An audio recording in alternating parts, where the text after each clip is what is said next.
I wanted to welcome you to this is the fifth webinar in a series on human islet isolation that VitaSite sponsored. And the speakers from the earlier sessions are also participating in this meeting. So if you have any questions left over from an earlier session, please feel free to ask them. An overview: in the earlier webinars, we used a webinar platform. The limitations of a webinar platform is that there are limitations for the numbers of speakers, and you have to ask your questions via text. And the problem is that it really limits the fluidity of the discussion.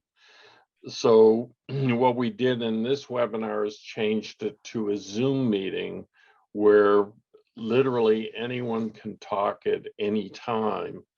And I view this as a group discussion. We'll get started off with comments from Doug, O'Gorman, and Bala, but it really is an open discussion of anything's fair game that you want to discuss. To follow etiquette ground rules, if you will, just do like you would in a regular workshop. You can speak when there's a gap in the discussion and want to raise an issue. There's no raising of hands in the software using the Zoom meeting software. You just talk. If you're not using your microphone, please mute it so there's no background noise.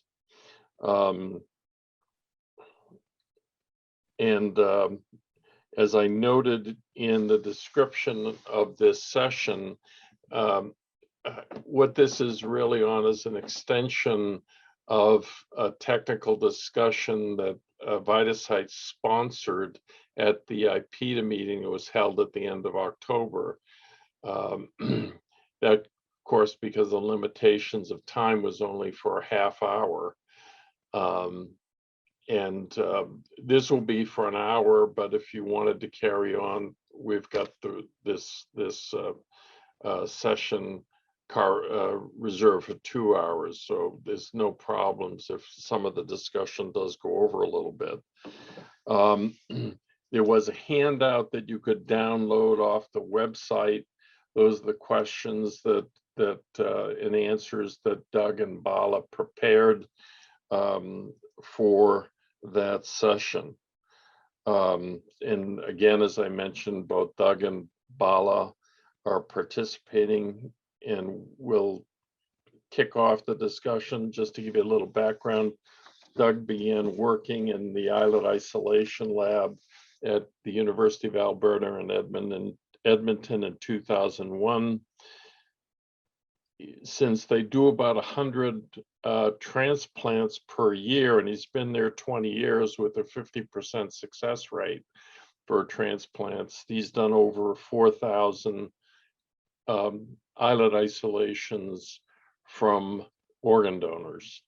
He's also done over 100 islet isolations from chronic pancreatitis patients as part of a TPIAT procedure. Bala, in contrast, also has an extensive history in performing human islet isolations. From 2007 to 2014, he isolated islets, was the director of the islet isolation lab at the University of Minnesota, which, of course, as many of you know, is the most active auto islet transplant center in the world. He's left in 2015. He went to the University of Louisville, then Collegial Therapeutics, and now is at Nationwide Children's Hospital at Ohio State University. And basically, overall, he's done probably over 800. He estimates over 800 islet isolations from chronic pancreatitis, Pancreata. So we've got experienced people, but again, this is an open discussion. Anyone can bring up any issues or raise any questions. So what I'm going to do is I'm going to start off by having Bala discuss, which is the last question in the handout, which, let me pull it out here, is how do you define islet isolation success and islet autotransplantation procedures? I'll have Bala discuss this question and the answers. Doug will then discuss the first question in this handout about selecting the characteristics of a good organ donor for allo or research islet isolations. Then the floor is open. So without further ado, I'll turn over to Bala. Yeah, thanks, Bob, for this opportunity.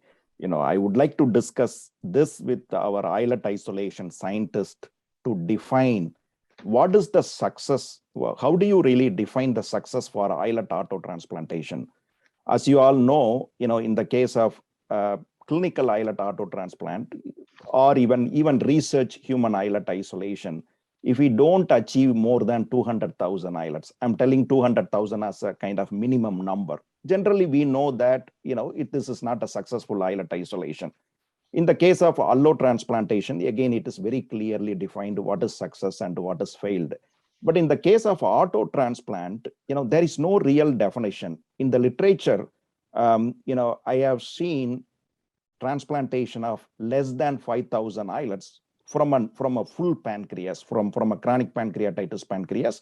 It's an entire pancreas, less than 5,000 islets. At the same time, I have published papers reported that transplanting over 1 million islets. Let's say when I do the islet isolation from chronic pancreatitis patient for auto transplant, I get like 100,000. Whether the 100,000 is it the right number for that particular pancreas? We don't know whether I supposed to get 200,000 or just 100,000. We don't know the success, how to really define the success. The problem is that every chronic pancreatitis pancreas is different, and we get different number. Whatever the number comes, we transplant. So in order to define the success, I would like to go with undigested tissue mass. At the end of the digestion procedure, if your undigested tissue mass is below 20%, ideally below 15%, then it is considered as a success of your islet autotransplant. Because generally, when we do the islet isolation from chronic pancreatitis pancreas, if the pancreas is mild pancreatitis or moderate fibrosis, then there won't be any problem. You can easily digest the pancreas. The main problem comes from severely fibrotic pancreas. When there is a severely fibrotic pancreas, when we try to digest the pancreas, we have a lot of technical issues. The pancreas may or may not, may contains large number of islets, but because of the technical problem, we don't digest the pancreas. So in the literature, generally this step is not reported, like what is the undigested percentage of pancreas. But in some reported, yes, I see large number of, like more than 50% of the pancreases are undigested. So the definition should be based on the undigested portion of the pancreas, because you can easily achieve to digest below 15 to 20% by adjusting the enzyme dose and prolonging your enzyme distension step, and doing recirculation approach during the isolation process, and then injecting the enzyme through the ductal system as well as through the parenchyma. In all these approaches, you can definitely digest the pancreas, even if it is severely fibrotic. That's the point I want to say, that I noticed in many laboratories, even for severely fibrotic pancreas, certain methods are followed. For example, pump distension using the automated pump enzyme injection is followed. That is definitely not required for severely fibrotic pancreas, because already the pancreas is firm and the intrapancreatic pressure is high.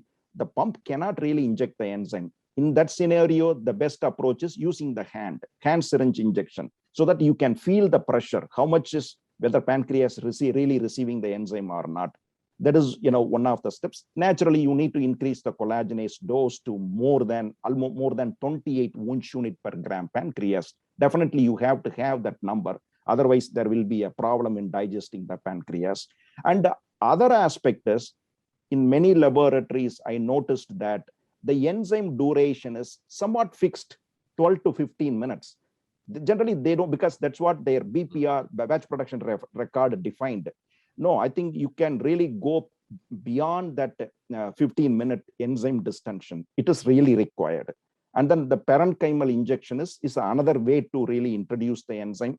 I think if we do all these approaches with increased enzyme dose, prolonged enzyme distension, and during enzymatic digestion in Riccardi chamber, we need to kind of prolong the enzyme distension even in the digestion setup, and then doing the recirculation approach. With all the approach, we can definitely reduce the undigested tissue mass. So I stop here. If Okay. I would be happy to answer. Okay, we'll have Doug comment on the first question about variables in selecting a good organ donor. Then we can open it up because he summarized a lot of experience. So Doug, I'll hand the floor to you. Sure.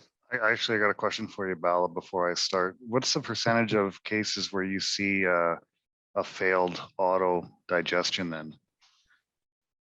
So in terms of defining the mild, moderate, severe cases, 1/3 of the pancreas which I received are severely fibrotic cases, in which low islet mass is commonly obtained.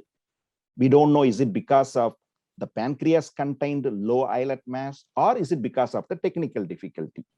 So at least if you address the technical difficulty, then whatever comes from that pancreas is the number. Yeah, I mean, it's certainly in my experience with autos, which is not nearly as extensive as yours.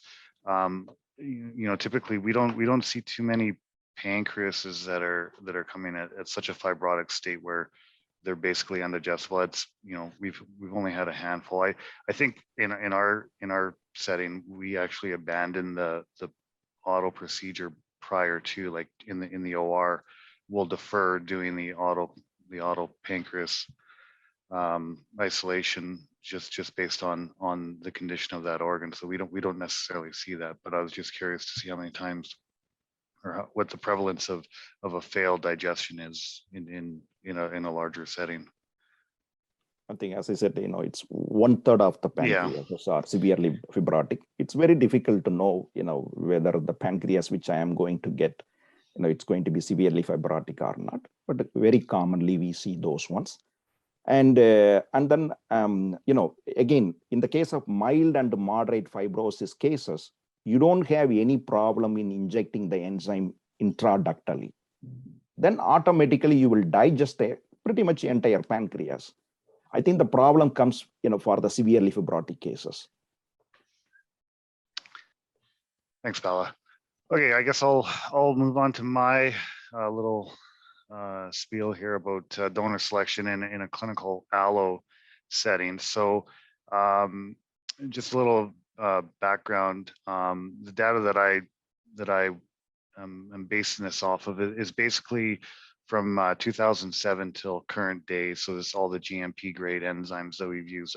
I've excluded the use of liberase HI. So everything that I'm reporting now is using GMP grade enzymes. And in total, our program has performed 866 clinical islet isolations since 2007 using these enzymes.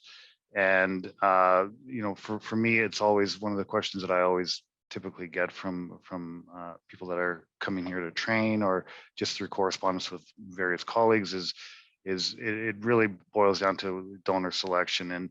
And my program is in a fairly unique situation, I think, in comparison to some other islet transplant programs, in that we don't have the barriers of relying on funding through grants to do clinical islet isolation work. So we're actually able to assess and accept and process a vast spectrum of donors And so basically what I did was I took all of our data and I just split it into quartiles, just to see if there was, you know, some trends that we're coming up with different donor parameters. Obviously, we've reported previously on the islet donor score back in 2005, and this was then followed up with the North American islet donor score. And really, the long story short is that the prevailing predictors of clinical islet isolation outcomes, successful ones, are donor age, donor weight, donor BMI.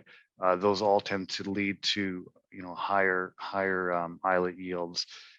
In this particular data set, what I was looking at was the pre-purification IE per gram of pancreas, or just the pre-purification islet equivalents, just not normalized to the pancreas weight.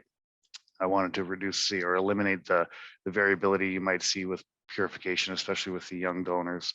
What we do see though in these quartiles, the youngest donors, which the age quartile is 12 years old to 42 years old, they do have a significantly higher amount of islets pre-purification. However, they typically they're all trapped, and so then purification becomes a challenge. When I broke this down and I looked at this younger population, because obviously those are probably the most ideal donors as well, considering their age and the viability and the functionality of those islets in comparison to like a 68-year-old. You know, what we did see was that when we looked at donor weight in a younger setting, those islets typically were more free and less trapped, and so we were actually able to have we were more frequently able to isolate a transplantable islet mass, and basically the cutoff for that was about 80 kilograms of the donor weight. BMI correlated, but it wasn't as strong. And if anybody has any questions, just jump in and I'll answer them in a moment. When we looked at other factors like cold ischemia time, what we saw was basically less than 6 hours was more favorable. However, 6 hours all the way out to like 16 to 20 hours, there really wasn't much of a difference in pre-purification islet equivalents. Again, we're not measuring viability at this point or functionality, but in terms of just sheer islet numbers, it did not appear to have any impact beyond that 6 hours. But if you can get the pancreas into the lab and start processing before that 6 hour time point, that generally had a slightly higher islet mass.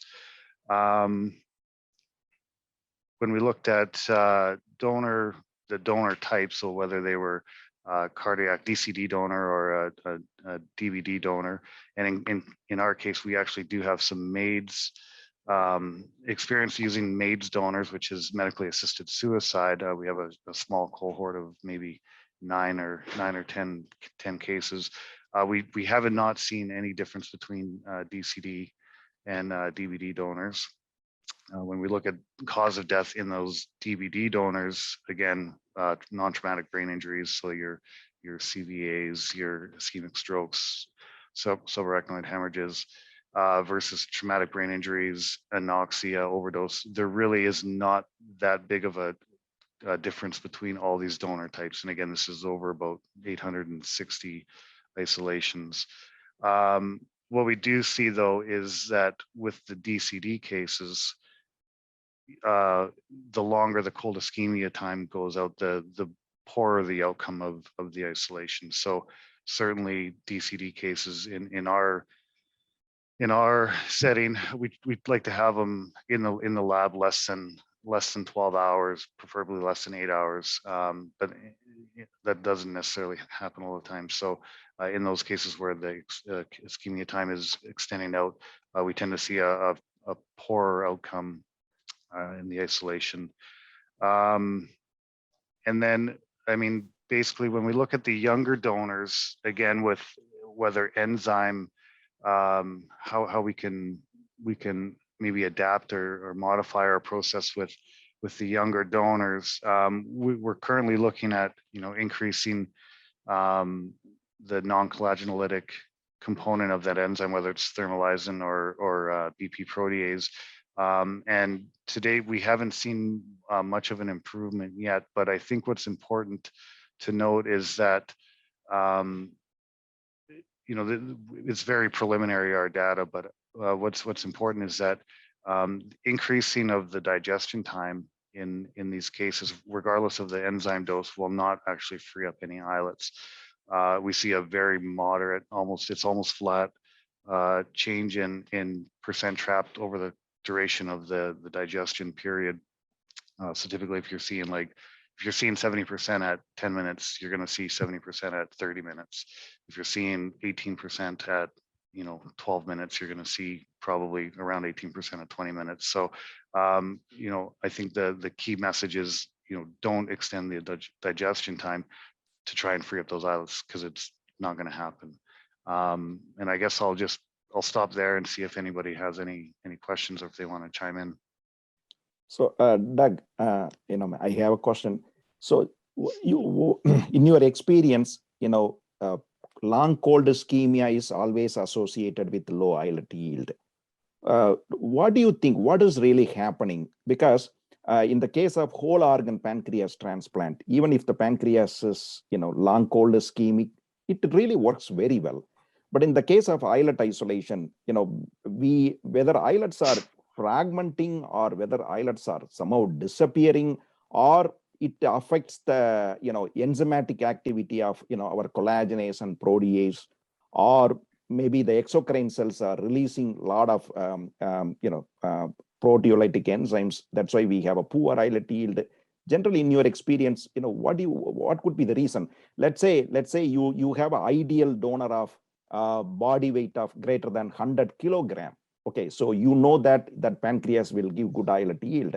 But the only case, in that case, but the cold ischemia is longer. What do you expect, Doug? So it's the longer cold ischemia time. So anything beyond 14 hours, in my opinion, is kind of on the outer reaches of what we would normally consider acceptable. We have processed some cases in that 14 to 20 hour range.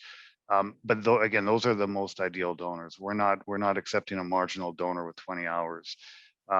So we don't see, I don't necessarily equate like a longer cold ischemia time to a poorer outcome in terms of islet mass. I mean, we've previously reported that you will see likely a higher percentage of islets lost in culture with those long ischemic times. I think it's probably, that might be a little overstated. I don't think it's as strong of a association as we once thought, now that we have a lot more data. But for example, just anecdotally, I mean, we had a case over the weekend which went for transplant. It was a perfect donor. It was like a 40 something year old, high donor weight. It ended up coming in with 17 hours of cold ischemia time, and we transplanted 700,000 islets in 3 cc's. So we didn't see any negative impact in that particular setting. So I think if you identify the key donors, I think you can push that ischemic time well beyond the 12 to 14 hour time point. Sure, Doug. That's what kind of my point. Let's say, you have an ideal donor of, greater than 100 kilogram, for example, like, for sure, according to your analysis, that will give a good islet yield. So even if the cold ischemia is longer, maybe that pancreas, we expect more than 500,000. But even if we get 300,000 islets, that's a good number. But the question is the amount of islets which we receive from long cold ischemic pancreases. Obviously, it's not a high number. It will be a lower number. Still, it is usable. Am I correct, Doug? Or what is your opinion on that? Absolutely, I do. I think we've transplanted these cases, and we do not see a negative impact or negative outcomes or any measurable change in patient outcomes, at 1 month post. We're still seeing the typical insulin reduction rates, and the durability of those grafts are still, there's nothing to suggest that those longer ischemic times, even if we're losing cells because of the long ischemic time, we're not seeing that clinically. Yeah, I think maybe we can invite from others. Everybody can comment on this. Generally, what we are trying to understand is, I think my philosophy is, even if the cold ischemia will definitely give low islet yield. So even low islet yield means even if you get 100,000 islets from a research pancreas, that may be good for our research. So is that the kind of experience noticed by other team members? Hi, Bob. This is Bashu from Baylor. Can I ask a question? Sure, please do it. So open floor. This question is for Bala.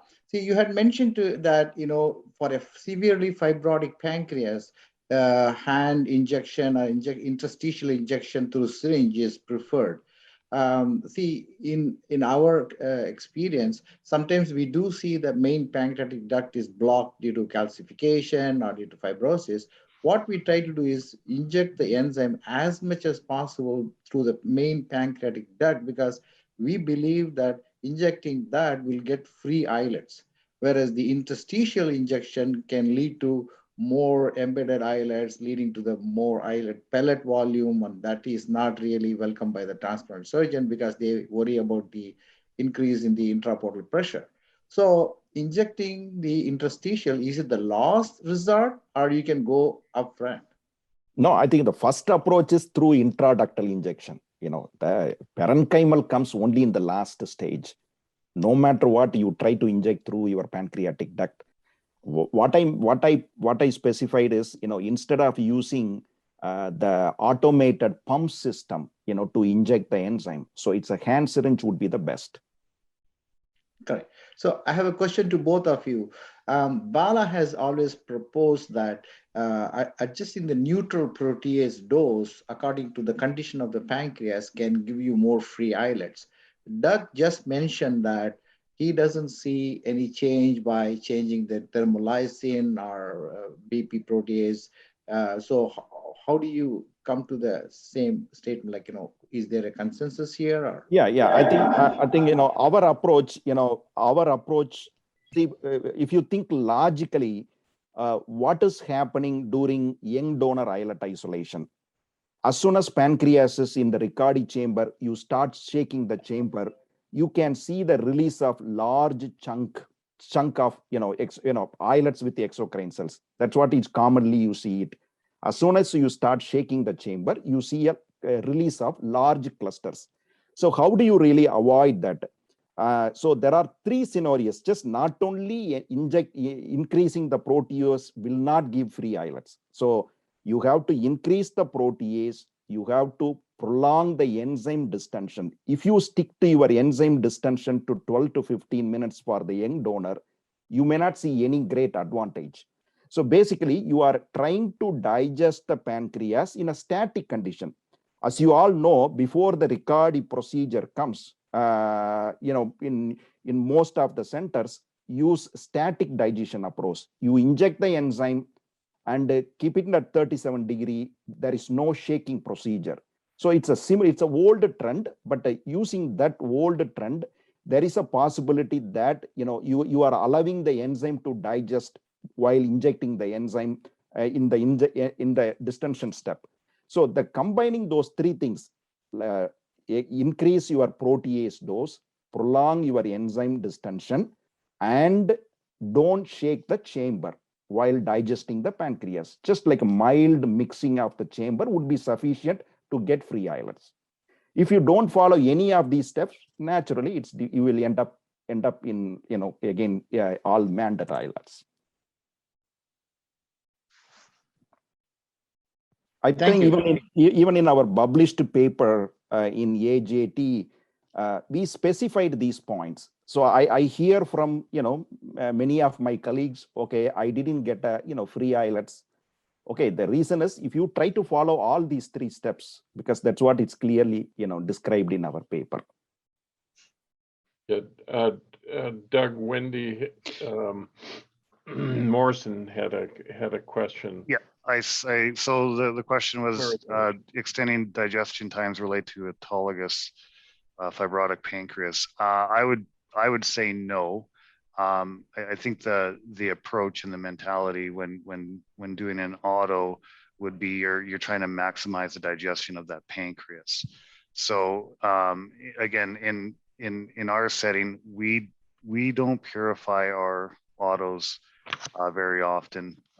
We typically are transplanting the larger amount of tissue volume. So whether they're trapped or not really doesn't matter. It's about maximizing tissue volume. I think Bala would probably agree. And in those severely fibrotic pancreases, your tissue volume is not going to be typically high enough to warrant purification anyway. So if you're doing an auto on a very fibrotic pancreas, I would just digest it until that tissue volume plateaus, at which point you're probably not going to get any more out of that chamber. So you want to just maximize tissue volume as opposed to freeing up islets. Yeah, I think maybe it's really a good topic to discuss. Prolonging the digestion time. Let's say you see free islets at 15 minutes. Whether prolonging that 15 minutes to 20 minutes or 25 minutes, whether that will free up the islets from young donor or in severely fibrotic pancreas, whether we need to do that procedure or not. I think the answer to this question is no. When we see free islets, prolonging the enzyme digestion in Riccardi chamber will lead to breaking of islet cells. You will never ever get good islet from that procedure. Instead, that's why for auto transplants, the moment you see the free islets, you may see the free islets at 10 minutes. So at that moment, you start the enzyme recirculation approach. What you do with that approach is you collect the free islets and add the enzyme back to the circuit. So with that approach, you continue to free the released islets, but at the same time, adding the enzyme back to the circuit will digest the undigested portion of the pancreas. So there won't be any prolonging enzyme digestion in Riccardi chamber. That's not an ideal approach for any type of pancreas, either clinical pancreas, young donor pancreas, or severely fibrotic pancreas. Any other questions that people may have? If you want to ask, make a comment or a question. I just want to ask you a question. Bala, you had the very interesting paper about increasing the protease levels for young donors. And I know they've tried it with the Thermolysin at Edmonton, but thus far I don't think, Doug, you've seen any success with that modification, and maybe ask whether you heard from anyone feedback about this modification, or is there anyone who's participating in this webinar wants to comment on that observation? So yeah, I guess our protease approach in a typical and not like an older donor, we're using just a percentage of a vial. We like for Thermolysin, it's like 30 to 40%. We're not using a full vial typically of thermo on those cases.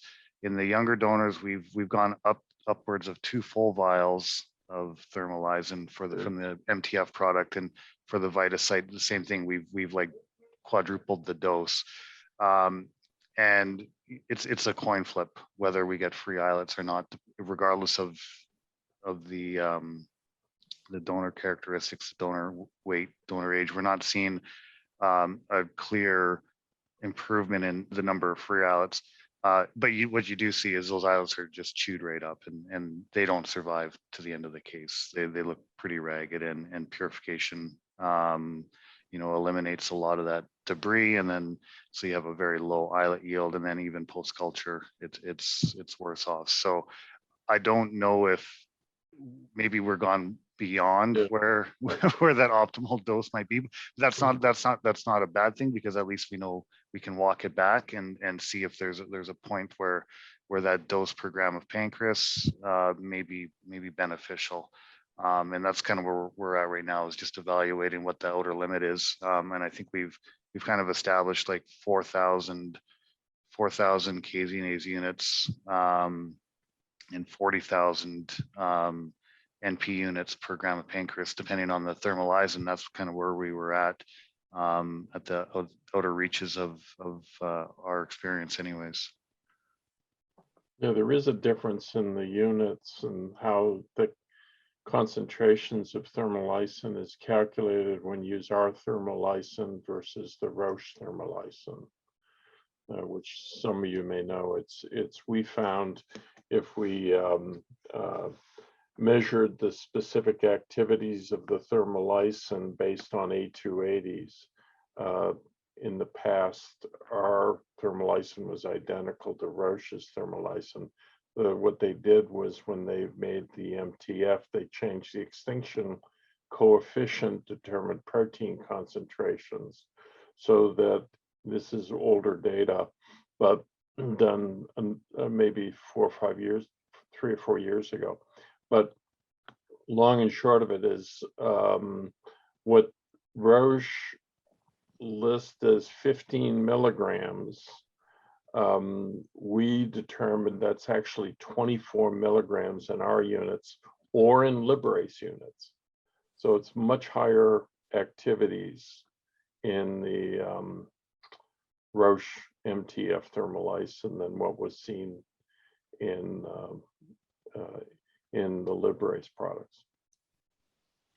Maybe I can ask the islet scientist on this topic.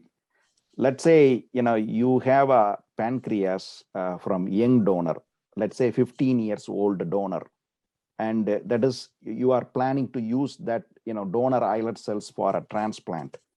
What do? You know that this pancreas is going to give all embedded islets, mantled islets. In that, even before start the isolation. What do you do? Let's ask this type of questions. From the Baylor point of view, the answer is that we use Serva neutral protease, and whenever we have to do a young donor pancreas, we increase the neutral protease dose to like 3 or even up to 4 units per gram of pancreas. We do that. Whereas with Thermolysin, we used, again, we consider that a little bit more, I don't want to use the term, but it's dirty a little bit. But whereas the other neutral protease is fine. So we did see a lot more free islets when we increased the neutral protease to a little bit high units. But we haven't reached the maximum or the more over the optimal limit, like Doug was mentioning. Yeah. But we have used up to 4 units and we got good results. Yes, exactly. Thanks, Dr. Nazir. I think this is what, when you have a young donor, you need to do something, then immediately you are going to higher neutral protease, because you believe that may free up some islets. Say, I'm not saying like you will get 100% free islets. That will definitely free up islet cells. Maybe I can, provide some history. Greg Zart is here.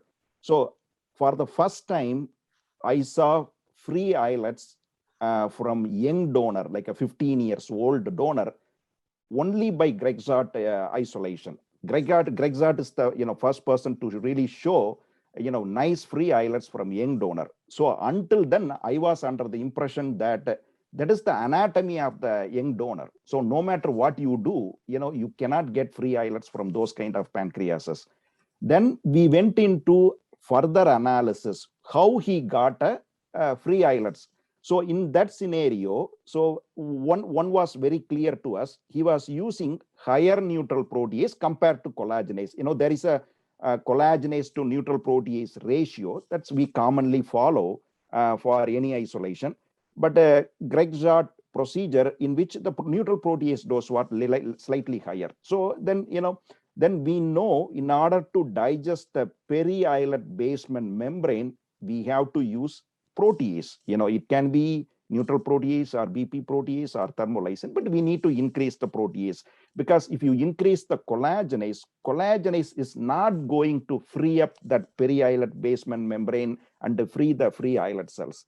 That's why increasing collagenase was not very helpful. So naturally we have to increase the protease. So now that's what Nazir's approach. So Nazir said he will try the first approaches, maybe use a different protease or increased protease. So what I am trying to tell the team, not only that the enzyme dose, please try to inject the enzyme for a prolonged period of time beyond that 15 minutes. I say like a 30 minutes, we call young donor protocol. 30 minutes of enzyme injection into the young donor pancreas. That way, you are basically delivering the enzyme to all the peri-islet basement membrane area. Then the next step is when you bring the pancreas to the Riccardi chamber, you go for a very mild mixing of the chamber. Let's try that approach. If you don't, you may not get like all 100% islets. If you are getting like a 60% free islets, 70% free islets, that's a great success in my view.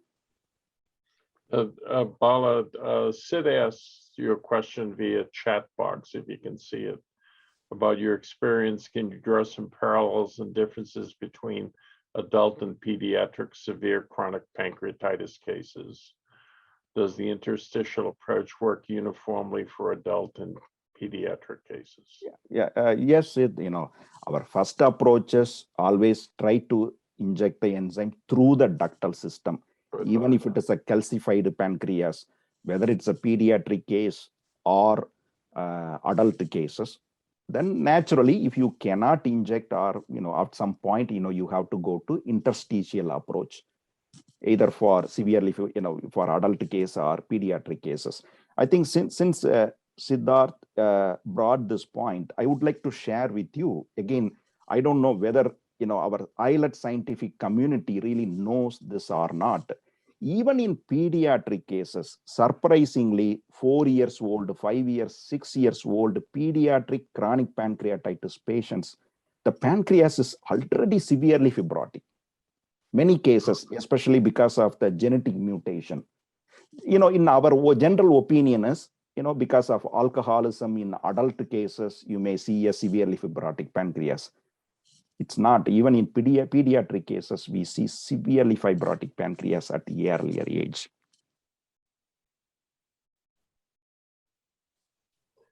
Can I ask you a question, Bala? Is when based on the experience, the limited amount of done or seen islet isolations, when you're getting into a chronic pancreatitis where there's a lot of fibrosis and say the duct is blocked, you can't really tell, because of the nature of the fibrosis, right, what area's got the enzyme. So what do? You just use the intraparenchymal injections? No. I think, I think our team, I think everyone knows this. When you use a hand syringe injection, you can feel, feel whether some portion of the pancreas, whether received the enzyme or not. It's easier to find. And moreover, that's why, in many of our islet autotransplantation protocols, which are published as a book chapter or papers, we cut the pancreas to examine whether the parenchyma really received the enzyme or not before we really put it into the chamber. So the first approach is in severely fibrotic pancreas, you try to inject the enzyme. Okay, you cannot inject the enzyme. Then you cut the pancreas into 4 to 5 pieces. Then it's easier to examine, whether the parenchymal cells, whether it really received the enzyme or not. You can see the percentage of parenchyma. Then you start injecting through the interstitial approach to smaller lobes, basically smaller lobes. Then you can really achieve uniform kind of, distribution of enzyme to all the lobes. So you can minimize the indigestion of the pancreas. If you don't cut actually, this is also a critical point. If you don't cut the pancreas and try to inject into the parenchyma, you cannot really see, as Bob said, whether you are really delivering the enzyme properly or not. So you have to cut the pancreas into several pieces and inject the enzyme. Any other questions? Well, yeah, I'd like to comment if I could. Sure. So, yeah, our experience with autos is quite similar to Bala's, and but the most important step is the distension. It's getting that enzyme into the pancreas, even if it's a fibrotic pancreas. I found that if there is areas that are not distended and we try to inject with a needle and syringe, those areas actually never really do break up or dissolve. They'll still remain in the chamber. So extending your distension time for a highly fibrotic auto islet makes a lot of sense. And then we also, compared to our regular cadaver donor allogeneic islets, we increase the collagenase, and neutroprotease stays about the same. We don't play with that much, but the collagenase does increase. Probably 20-25% with a fibrotic pancreas. And our distension time will increase too. We'll go maybe 15 to 18 minutes, the longest. But I don't change the temperature. We keep our temperature cold. I don't know, when you do your extended distension, are you warming that pancreas to room? No. I would never ever recommend warming that procedure. I think I don't know, in still some labs, they do that procedure, warming up the enzyme before injecting into the pancreas. That's not a really ideal approach. I think what happens, you are injecting the enzyme, then you are recollecting the enzyme and trying to inject. By the time one portion of the pancreas is already digested, then it causes leak. You will never inject proper delivery of enzyme with that approach. I think it's injecting the cold is the best approach, correct? And one of my observations, I don't know if other people have seen this though, you start seeing these long sheets or strings. I call them collagen strands. And they're very present early on in the auto digest when you're sampling and looking at your digest. When I notice them starting to disappear, usually after 10 minutes, those long strings are filling your plate that you're sampling. And then usually after 10, 12 minutes, those strings are actually gone. So then I know the collagenase is actually doing its job. It's forming sheets, and then it's making those sheets even smaller. So that's when I actually use as a indicator that the digestion is actually progressing, and in combination with the number of free islets or the amount of acinar in the tissue or in your sample. So that's just an observation that I've not known anyone else notices those sheets. Yeah, again, maybe, I'm re-emphasizing few points. In the case of severe pancreatitis, our goal is to use slightly more collagenase enzyme because we need to digest the collagen fiber. At that point, we are not worried about increasing protease at all for severely fibrotic pancreas. Increased protease doses only for brain dead donor, young donor, not for this. Even let's say, I don't want to confuse for pediatric donor. If the pediatric donor is from chronic pancreatitis case, if the pancreas is severely fibrotic pancreas, we don't need to increase the protease dose. Our goal is not to get the free islets. Our goal is to digest the entire pancreas. So the dosing wise, collagenase is the important for severely fibrotic pancreas, not the protease. Yeah, but that's a good point. Sorry to interrupt, Greg. One more thing, again, the enzyme duration is the critical step. I know, many labs, they just follow that same 12 to 15 minutes procedure, definitely that is not sufficient, to deliver the enzyme throughout the pancreas in the case of severely fibrotic cases. Yeah, I agree. I think that the job is to digest the pancreas, but we also need to make sure we're preserving the islets. We don't want to over digest those islets. What I've noticed in the auto islets, especially some very fibrotic patients, the islets actually release quite easily. They I think easier than allogeneic pancreas. So we don't want to destroy those free islets that are actually being released too. So that's why we suggest like the recirculation approach. You start collecting the free islets as soon as it is released, and continue to add the enzyme back to the circuit so that the undigested portion of the pancreas will continue to digest.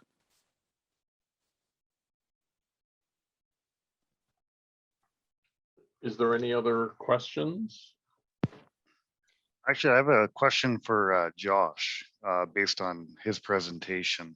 And I'm not sure, Josh, how familiar you are with the allo isolation digestion process. But when I was listening to your presentation, you were talking about the collagenase, basically with those younger donors having to open up the cleaving sites for the proteolytic enzymes to get in and access those cleaving sites to free up those cells. And I was wondering what your thoughts might be on if we were to take like a two-stage approach to the pancreas digestion, where we're digesting with the collagenase solely with no proteolytic enzymes to free up those cleavage sites, and then add the protease afterwards. Because I think if we're adding both at the same time, we're exposing the islets themselves to the protease. And if we were to take that approach, do you think that it might alter or preserve the islets themselves from overdigestion?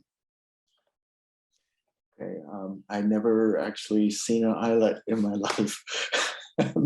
I don't quite know the intricacy of how the extracellular matrix look like for the islet. I've only read about it and not really seen it.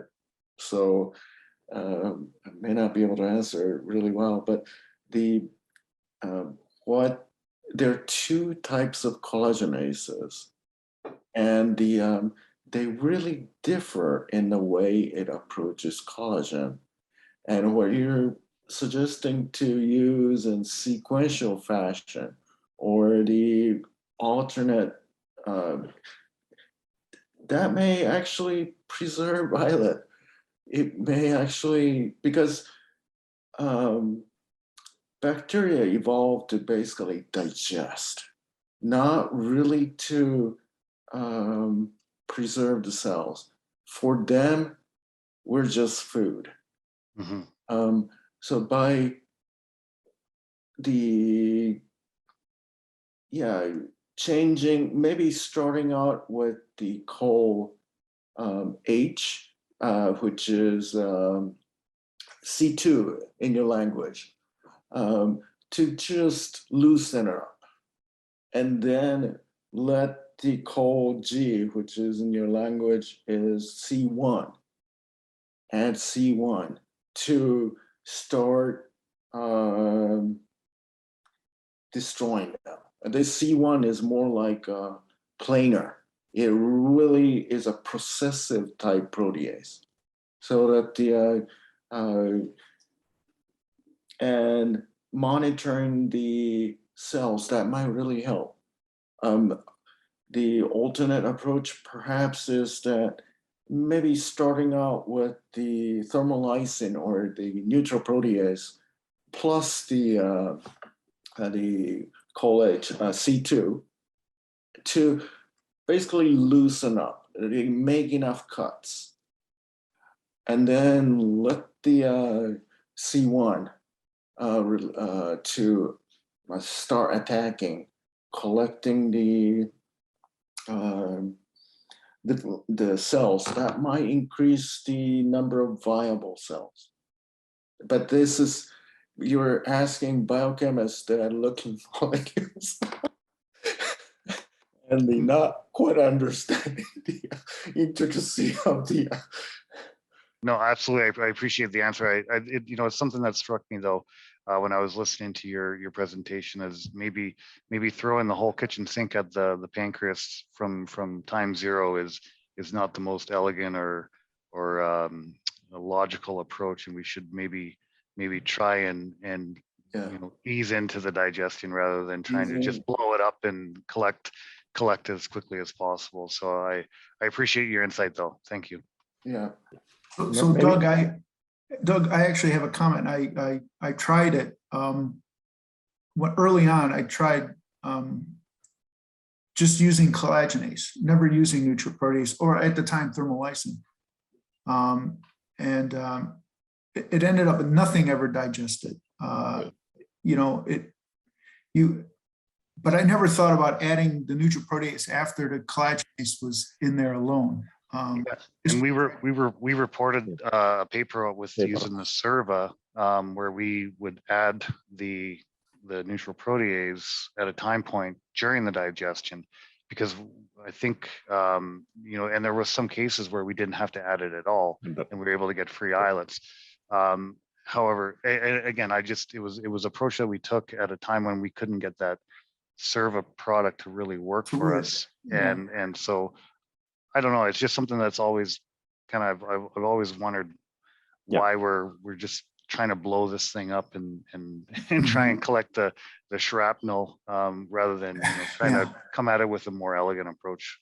Well, does the delivery to the site, isn't that part of the main reason that you, or will nucleoprotease actually get there in this whole mishmash of stuff, or so diluted that there'll be so much for it to bind it?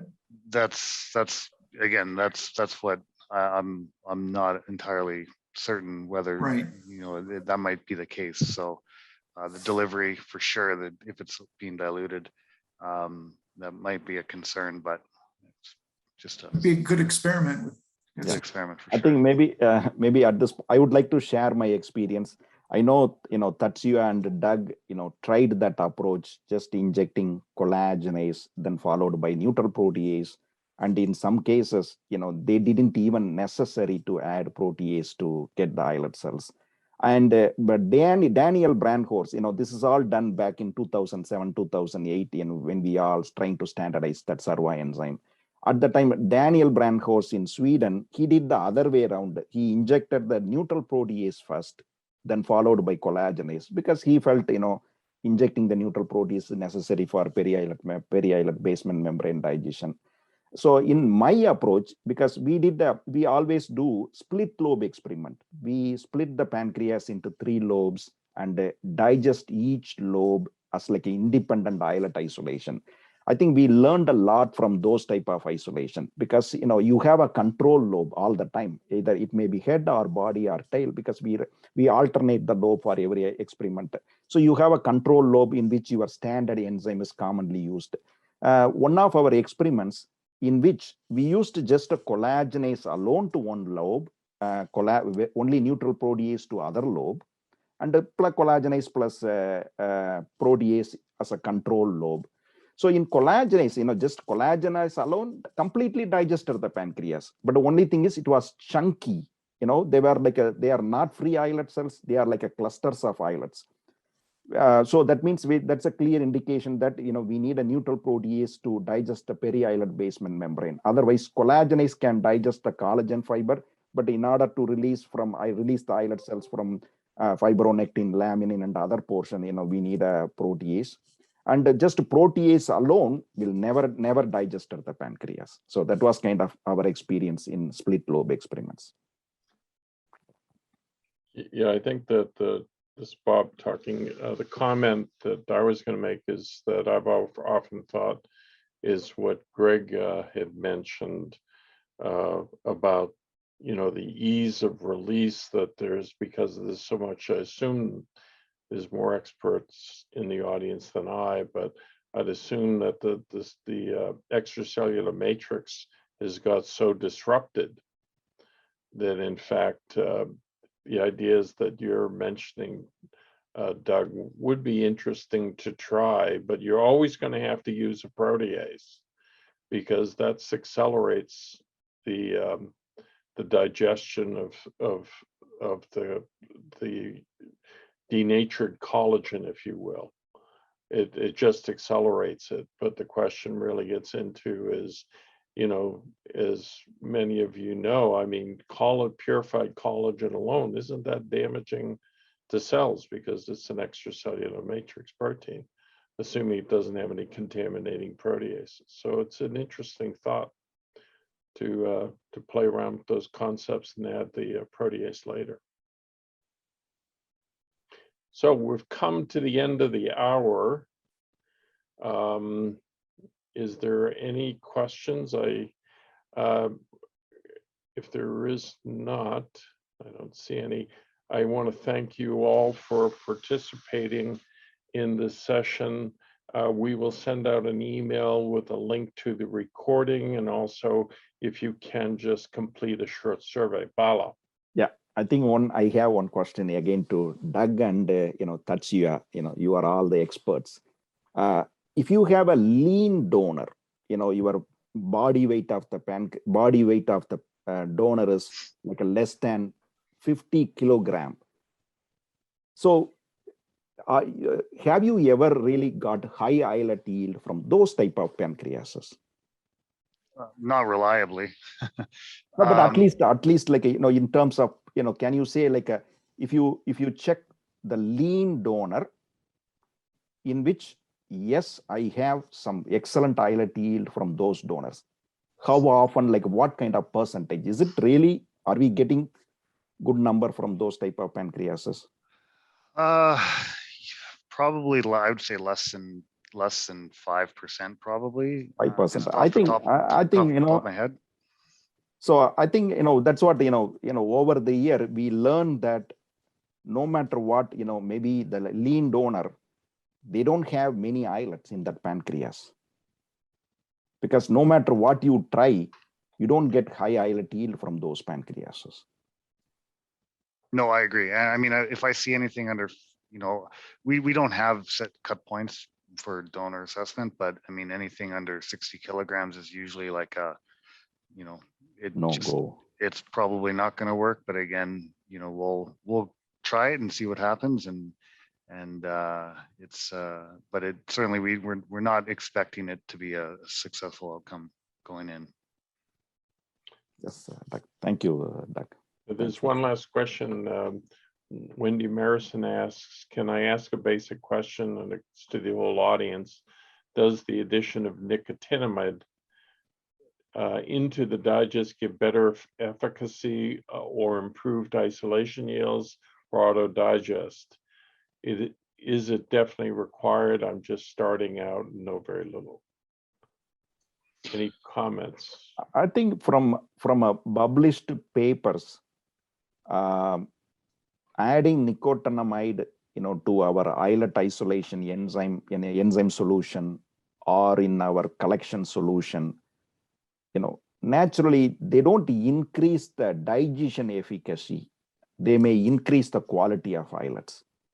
Okay. Because that's what I learned from published papers. I have a very less experience, but those compounds, adding any of those cytoprotective compounds during islet isolation, it is primarily to maintain the islet cell function viability, not improving the digestion efficacy. Yeah, and we've used it extensively since probably 2003, 2002. In all of our solutions, we supplement nicotinamide. So I don't know what the effect would be without it. All right. Well, again, I thank everyone for participating in this webinar, and you'll get an email with the link to the recording. For those who registered, for all who registered, I should say. And also, there's a short survey. It'd be great if you can just take a moment and just answer 3 or 4 questions. Again, thank you very much, and I wish all of you a safe and happy holiday season coming up. Thank you all I'll sign for off. this opportunity. Thank you. Thanks, Bob. Thank you. Thanks a lot. Yep, Thanks, thank Bob. you.